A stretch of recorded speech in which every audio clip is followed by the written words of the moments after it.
7 games in the Big Ten on Saturday. Fully 5 of them are here on the Big Ten Network. 2 games at noon. Got that conference battle between Minnesota and Purdue. Illinois in action as well. Ohio State and Rutgers in that mid-afternoon window. We're talking about the Scarlet Knights and how much they have improved. Northwestern Nebraska in primetime. You can see that Michigan State team as well. Another primetime game there as well. So it's all Saturday on the Big Ten Network. Now, the Big Ten football weekend, Coach, actually starts Friday with what I think is a really intriguing game between Iowa and Maryland. Iowa's got to go to Maryland in primetime. Maryland's unbeaten. Iowa also undefeated. What stands out to you about this matchup? Yeah, the crowd, first of all. I mean, Iowa better be ready for some noise, better be ready for some pride, because it's a night game. It's a Friday night, the students, everything that goes along with that. And Kirk Ferentz, you know, I believe he will. There's no question about that. When I look at this game, 2 things jump out at me. Number one, Iowa, a few weeks, they have a tendency to sometimes start slow. You know, right? And yes. Last 2 weeks. Last week they were losing to Colorado State at the half. The week before was close game against Kent State right before the half. Perfect. You know, and they can't afford to do this because Maryland is a team that can strike fast. And if Iowa starts slow and they've got to punt the ball and Maryland hits them bang bang on some big plays, which is their DNA, then all of a sudden Iowa's playing catch up and they're out of their game against a quality team on the road with the noise and everything that goes with it. So if I'm Kirk Ferentz, I need to start fast, but I need to take the air out of the football a little bit. And by that, I mean, you know, we don't want to get into a shootout with Maryland. They are explosive. They're making plays on both sides of the ball that they haven't made in years since I can remember watching them. So Kirk Ferentz, he's got his game plan. He knows what he's going to do, run and pass, defense. But I think he's got to, you know, you want to kind of limit the possessions, if that makes sense. Limit the possessions. You don't want to go in and just do something and give them the football. You want to limit the opportunities that Maryland has, and then obviously you got to take advantage of the ones you have. You got to be smart with it. Tremendous matchup here, just how explosive this Maryland offense has been. They have so many weapons. Iowa's secondary, for my money, is fabulous. And, you know, really good defense in general. But as you say, it is a contrast in styles. And Maryland wants to be more up-tempo. Yep. They got Fleet Davis at running back, but those wide receivers are tremendous. Dante Demas, maybe the best wide receiver in the Big Ten right now. I know the Ohio State guys are fabulous, but in terms of yards per game right now, it's Dante Demas. Then you have Rakim Jarrett, a 5-star player. And Tagovailoa is the wild card. I mean, he is having a tremendous year. Got to be at least somewhat in the Heisman conversation. Yeah, absolutely. I think he's, 3rd or 4th in the nation right now, completing up over 75% of his passes. That's hard to do. I had quarterbacks that we couldn't complete 75 against air. I mean, you think I'm kidding you? I mean, no, it's true. I mean, I've been to some practices around the league where I've seen that. That's hard to do. Yep. For this kid to do that is phenomenal. Hats off. You know, they're doing a great job of coaching down there. And the other point you made about the receivers, you know, they're arguably as a group probably right behind Ohio State as a group of receivers. So they've got a lot of striking power.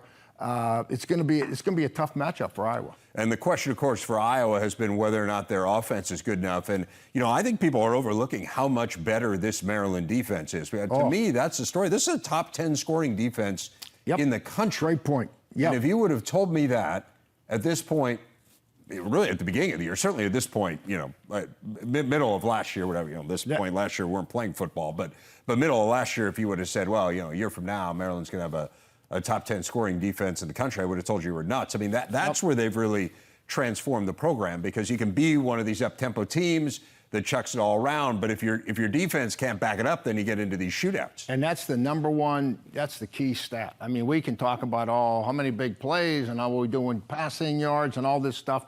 At the end of the day, are we keeping them out of the end zone, right? I mean, scoring defense. And they're doing that, and they're coming up with negative plays, tackles for losses, and sacks, which traditionally, again, like you just said, River, has not been their forte.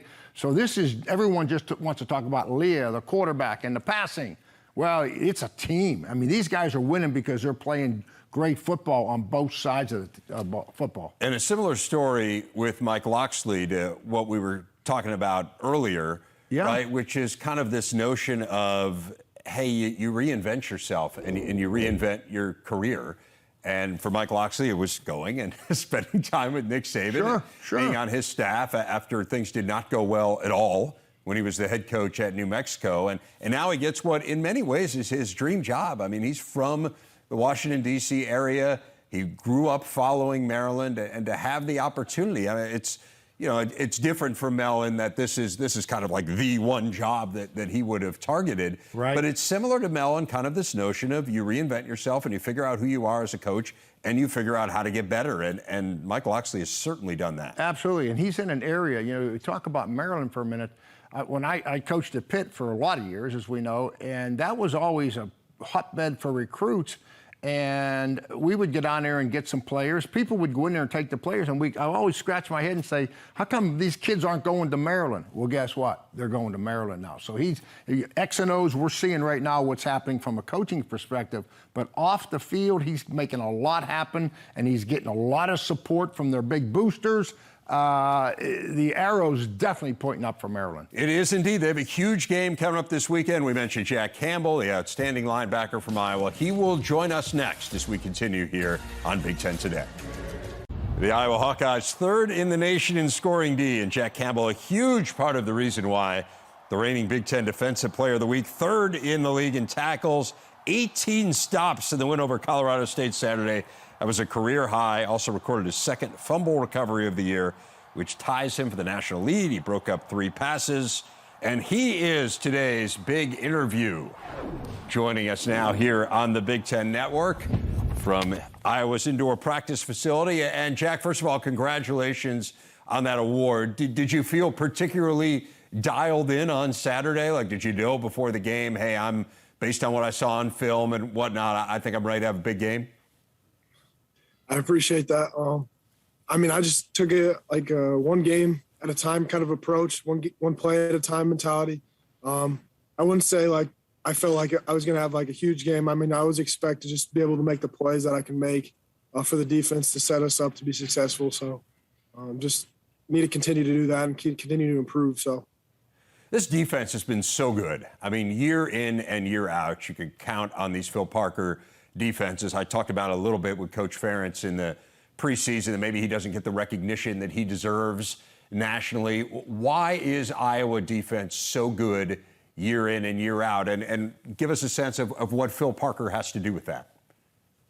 Yeah, I mean, it all starts with Coach Parker and then down to the other defensive staff like Coach Wallace, Coach Bell, and Coach Neiman. And then just preaching fundamentals every single day and playing hard with great effort. That's what all those coaches do. We really don't do anything fancy here. It's just pretty simple drills every single day that you're going to utilize in the game a lot. And just having the ability to pound down the fundamentals, but then also they do a great job of finding guys who are just willing to give everything that they got every single play and just push this defense and keep the tradition going. Because I feel like that's kind of something that's important to me is keeping the tradition of the Iowa defense going. You don't want to be the guy to like let down or anything like that, so we just need to keep going. Earlier in this season in a post-game news conference, you referred to your defensive teammates, or I think your teammates in general actually, as a bunch of mutts. Explain what you meant by that. I mean, just coming to Iowa, a lot of guys here, like we didn't have like a ton of options compared to a lot of other guys. And I mean, when you look at us, like we might not run the 40-yard dash as good as other guys at other schools or jump as high as them or just look as flashy or fancy. But we just really kind of have that mindset of just kind of having that chip on our shoulder and just trying to show people that if you do things the right way all the time, that good things can happen to you. So just doing nothing really fancy, but just giving it all on the field and off the field as well. So, tell me a bit about your recruitment. I know you're an in-state player. You're from Cedar Falls. You had an offer from Iowa State, offer from Minnesota. Tell me about your decision to go to Iowa. Yeah, I mean, it was pretty much kind of just throughout the process. It was just Iowa and Iowa State kind of involved with me. But I just came to Iowa because I felt like the developmental aspect here is unmatched. And I just really enjoyed just seeing that traditional linebackers that come through here. And that was something that kind of caught my eye, and just like the strength and conditioning program. Just coming here and working with some of the greatest coaches in the nation, and just allowing me to set myself up to be the best player I can be individually, and then also just spreading that to my teammates. That's something that kind of caught my eye in that process. Talking about your high school career, I know you're a pretty good basketball player, too. You're on a state championship team. Kirk Ferentz, I know, has been asked to describe your game. He said it involved a lot of fouls. How would you describe your basketball game? Yeah, I mean, something I describe. I'm definitely a role player.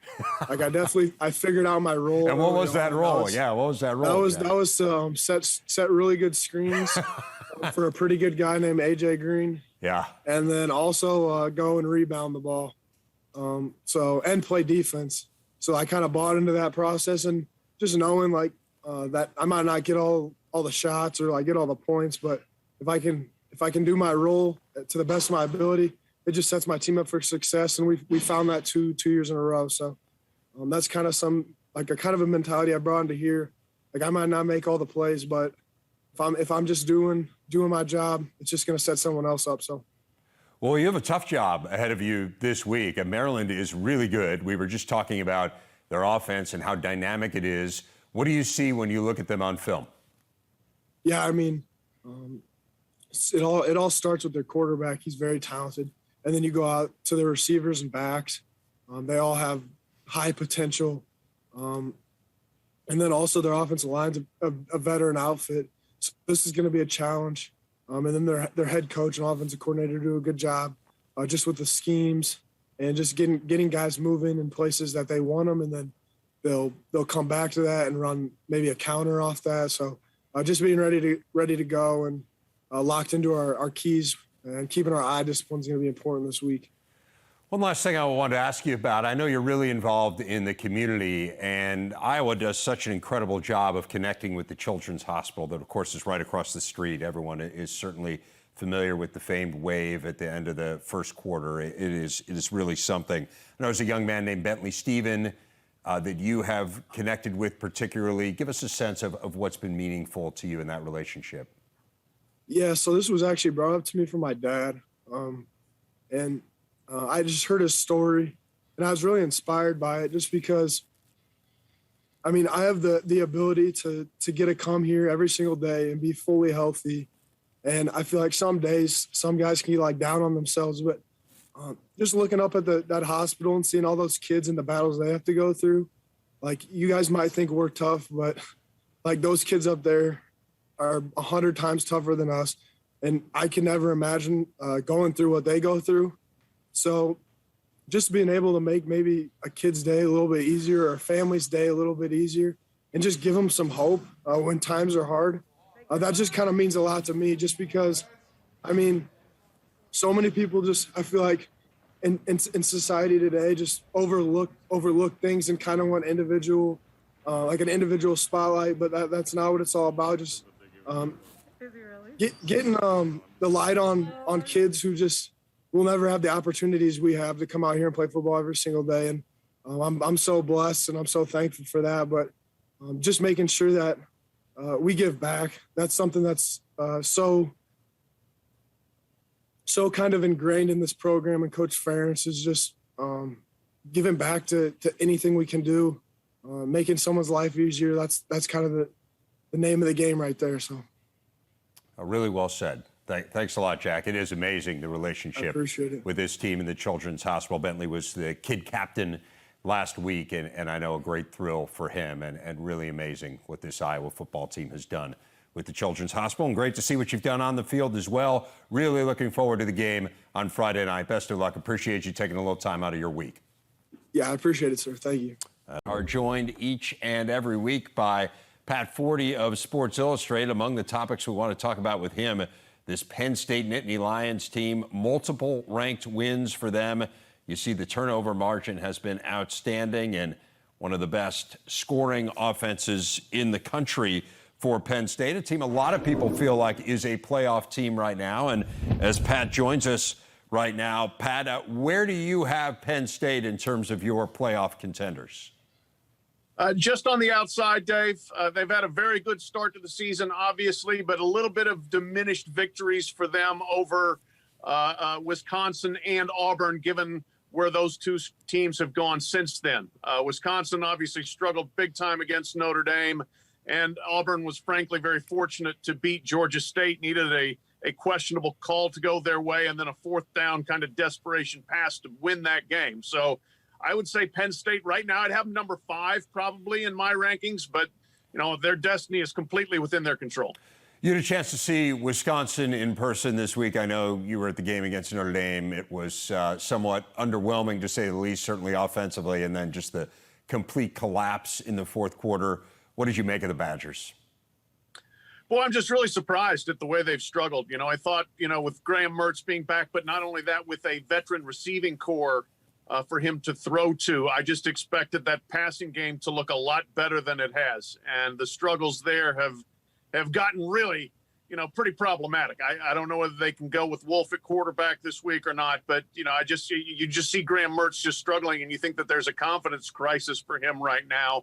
And just really the whole offense, they're not able to dictate terms running the ball the way they have so often. And you're going up against a very, very good defense this week in Michigan. So I'm not sure where they're going to find ways to make plays, but they need to circle the wagons and come up with something. Yeah, big picture, how concerned are you about Wisconsin? I mean, it's obvious the offense is in a little bit of disarray, but we're talking about a program now that's lost 7 of its last 12 games, 9 of its last 18 games. It feels like, look, the defense is still great. I was talking about what Coach Juan said a little while ago. They still lead the nation in rushing defense. I mean, it's not completely broken by any stretch, but they don't have the dominant run game that they've had in past years. And as we said, Graham Mertz really struggling. Yeah, I think big picture, you got to kind of take a look at everything. How are we putting the team together? What do we want to do and what do we want to be? Because what they've always been is not working right now. As you said, look, the run defense is the best in the country. The overall defense is very good still. But you can't be a one-dimensional football team and have the aspirations that Wisconsin does, which is to win the West, which is to compete for Big Ten titles, to be a top 10 team, to be in the playoff mix. And offensively right now, they're so far behind that I think you kind of almost have to look and say, how do we remake this thing so that we're better on that side of the ball? Notre Dame was not overwhelming by any stretch either. This is a team that was in the playoff a year ago. They are still undefeated, but I don't think they're wowing anyone at this point. Curious who you see in the playoff picture right now. We mentioned that Penn State team, and you had said those wins have come into question a little bit more. I think it's a fair assessment based on what we've seen from Wisconsin, based on what we've seen from Auburn. So who's in the playoff right now in your mind? Well, I don't love anybody. I think we're at that point in time. Join the kind club, of season Pat. Going into October, but I think Georgia's played very impressively. Now you also look and say, well, geez, the Clemson win, what does that mean? But still, they have dominated teams defensively. That's the best defense in the country, even with Wisconsin included. Alabama has taken care of business now. Did their win against Miami mean anything? Maybe not. But still, that's a super talented team that when they're clicking, and I'll give them credit, that was a good win at Florida. I think Oregon going into the horseshoe and winning, that still has a lot of credence and will continue to have that as this season goes along. Arkansas beat the heck out of Texas, and Texas has looked pretty good other than that game. Arkansas also beating Texas A&M, so I give them a lot of credit. Then I would say Penn State, Iowa, the next two in there. And I say watch out for Cincinnati as well, which I expect to go into Notre Dame Stadium and beat the Fighting Irish this weekend. Yeah, that is a huge game this weekend. We were talking a little bit with Jack Campbell there and talking with Coach Juan as well. This Iowa-Maryland game shaping up to be a huge game. I mean, I think it's somewhat under the radar nationally. I don't think people understand if you haven't watched Maryland, but I mean, that win against West Virginia looks better and better. West Virginia's a good team, Pat. Oh, yeah. No, I'm super impressed with Maryland, what they've done. I mean, this is a great matchup of a really productive passing offense against a great passing defense because Maryland's thrown for over 300 yards every game this year. Taulia Tagovailoa looks fantastic. Raheem Jarrett's making big plays. They've got other receivers making plays. Mike Locksley has that explosive offense that kind of like he coordinated at Alabama, maybe not quite to that level, but they're showing some of the same explosiveness. And then Iowa, man, I mean, what can you say about them other than they just keep finding ways, especially on defense, now throwing some special teams as well. And they find ways to give themselves short fields so that a relatively limited offense can still score points. So that, to me, that's a big-time matchup. And the winner of that, I think, comes out feeling really good about themselves. Where's Tagovailoa on your Heisman list? I mean, you think about the Heisman at the beginning of the year and some of the names that we would have put in there and what has happened to those guys. I mean, the front runner was probably Spencer Rattler, right? Just because of the lineage of quarterbacks at Oklahoma. And he literally was getting booed by the home fans last week, which is a whole nother story, I suppose. But, I mean, it's just kind of emblematic of what's going on in college football right now in terms of the marquee players. It is. I mean, you look at that, and Sam Howell at North Carolina struggling, and DJ Uiagalelei obviously just having a miserable season so far at Clemson. And I think you tear up the Heisman thing and you start over to a degree. Matt Corral was somewhat on the radar coming into the season, deserves to still be there. He's been excellent so far from Mississippi.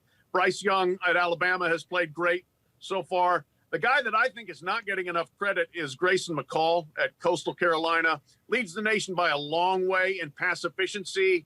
And I'm sorry, you look at that program before Grayson McCall started playing versus after, he's the difference. You know, same coach, a lot of the same scheme, same everything, except they don't lose when Grayson McCall's playing quarterback. And then I think you get to Taulia. You can throw in a couple other names from the Big Ten there. Kenneth Walker right. From Michigan State. Aiden Hutchinson, if you're looking for a defensive player, been a high-impact guy from Michigan on a really good defense on a team that's playing very well. So there's, I think at this point it is as wide open as I have seen a Heisman race in a long time. Yeah, it's fun in that sense. I mean, I think it kind of reflects what's going on more broadly in college football this year, which is we thought we knew a lot heading into the year, and then the season started and we realized we really didn't know a whole heck of a lot at all about a lot of these elite players, about a lot of these elite teams that have struggled a little bit out of the gate. Big picture, I know you talked in your column this week in the 40-yard dash about the top conferences, and I was encouraged to see you had the Big Ten first. Give us a sense of why. Yeah, because I think just top to bottom, there are a lot of good teams. You may make an argument, and I just did actually. I put Georgia and Alabama ahead of anybody in the Big Ten right now, but I think top to bottom, this conference has performed a little bit better than the SEC and a lot better than everybody else after the SEC. And you look 8-6 against Power 5 competition. That's the best record of any other league. 6-4 on the road. Not many road games, but that's more than the SEC teams are 3-4 on the road. So they've played more of them. They've won more of them. They played fewer FCS opponents, so they've taken on a little bit tougher competition.